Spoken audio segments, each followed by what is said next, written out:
It's a debatable topic.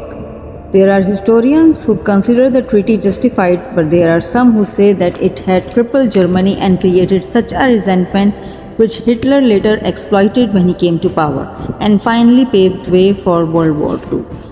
To understand this fully, whether the terms of the Treaty of Versailles were justified or not, let us consider the following arguments. Argument 1. According to the Germans, it was a diktat. When the proceedings of the conference were held, Germany was not allowed to represent, to have a voice. Rather, they were presented with the terms and told to sign. German leaders had believed that they would play a part in the negotiations at the Paris Peace Conference and that final terms of the treaty would be based on Wilson's 14 points. But the reality was very much different. In fact, the terms of the treaty were very harsh and were meant to cripple Germany so that it could not rise again as a power or become a threat to European peace. However, both objections are not valid. As far as calling the treaty a diktat, what did Germans do to the Russians in the Treaty of Brest-Litovsk in 1917? It was also a dictated terms. Germany had taken Estonia, Latvia and Lithuania from Russia in this treaty without Russian having any say. Also, huge reparation amount was imposed on Russia. The Germans hardly could blame the Allies when they had done the same with Russians when they were victorious. Argument 2. Provisions were not based on 14 points. Coming to this objection that the terms of the settlement were not based on 14 points, Germans themselves had ignored them in January 1918 when there still seemed a chance of outright German victory. By November 1918, German tactics towards the Allies while retreating through Belgium and France of destroying mines, factories, public buildings and also imposing a harsh treaty of Brest-Litovsk on Russia had hardened the Allies' attitude and led Wilson to add further 2 points in his 14 points, that is, Germany should pay for the damage to civilian population and property and should be disarmed.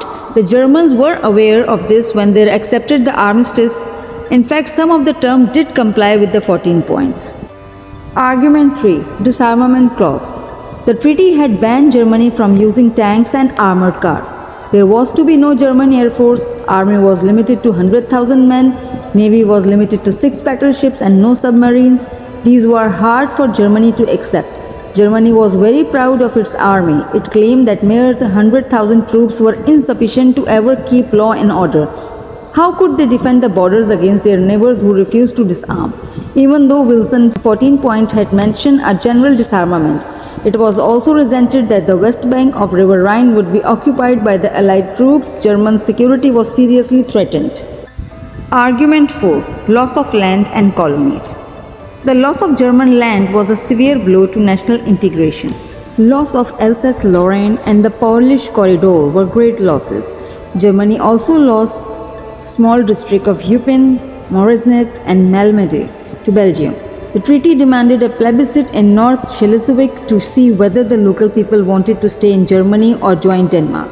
Plebiscite results led North Schleswig join Denmark. On this issue, Germany believed that it was treated unfairly. They argued if the Danes were given chance of a plebiscite, Sudetenland and Austria were not given any such choice. Many German-speaking people were now ruled by non-Germans. However, in this case, one concession was made to the Germans as well.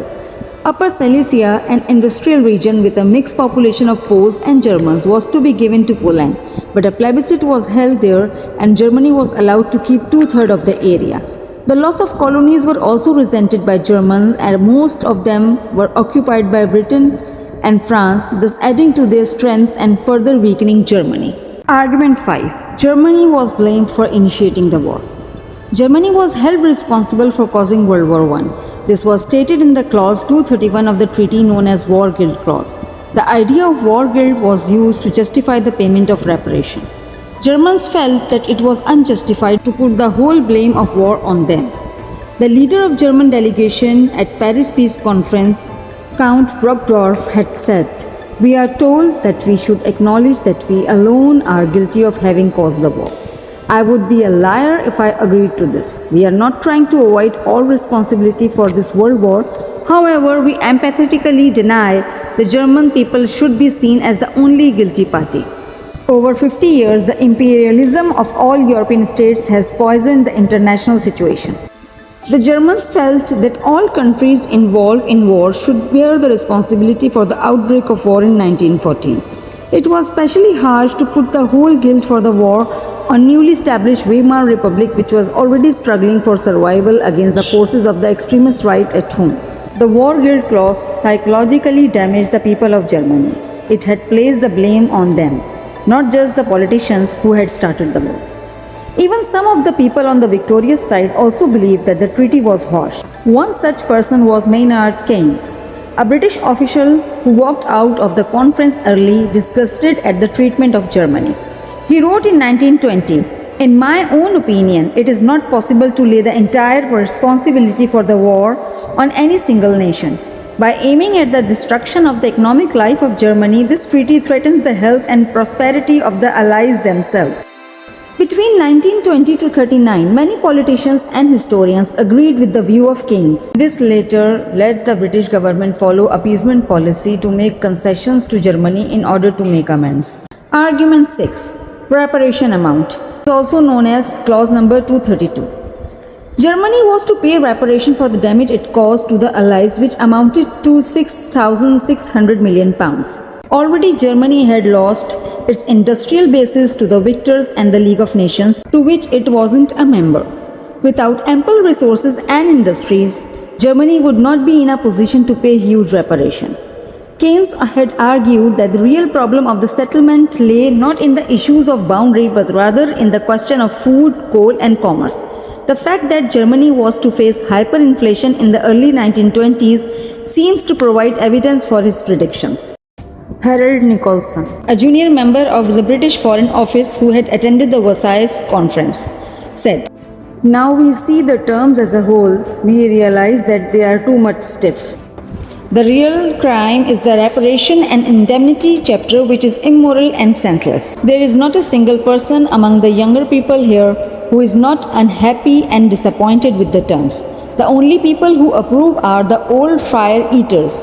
If I were the Germans, I shouldn't sign it for a moment."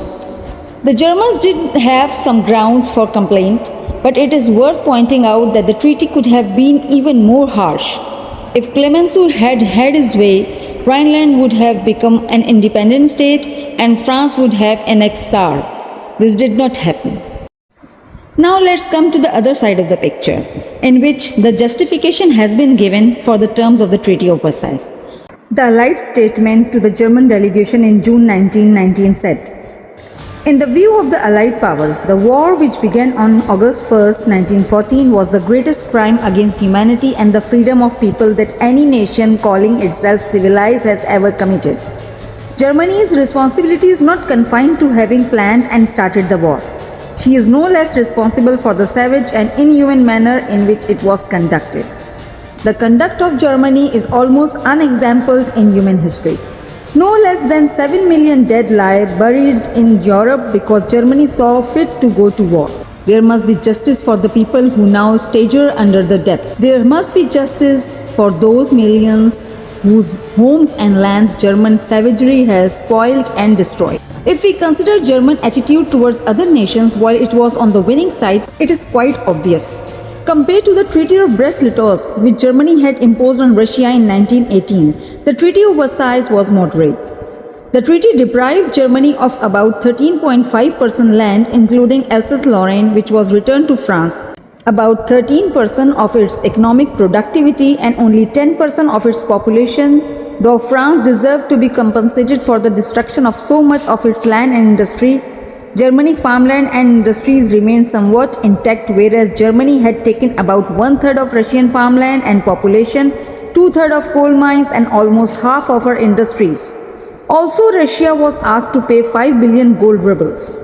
The treaty also left Germany in a relatively strong position in Europe, as in the post-war era Russia was considerably weakened and Central Europe was fragmented due to the creation of several newly independent states. This left a power vacuum that would favor the expansion of Germany in future.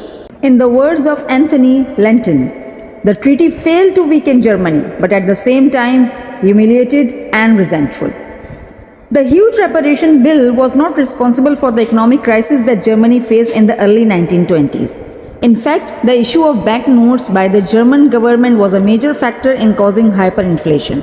In addition, many economic historians have argued that Germany could have paid 7.2% of its national income that the reparation schedule required in 1925 to 1929 if it had reformed its financial system or raised its taxation to British level. However, it chose not to pay reparation as a way of protesting against the peace settlement.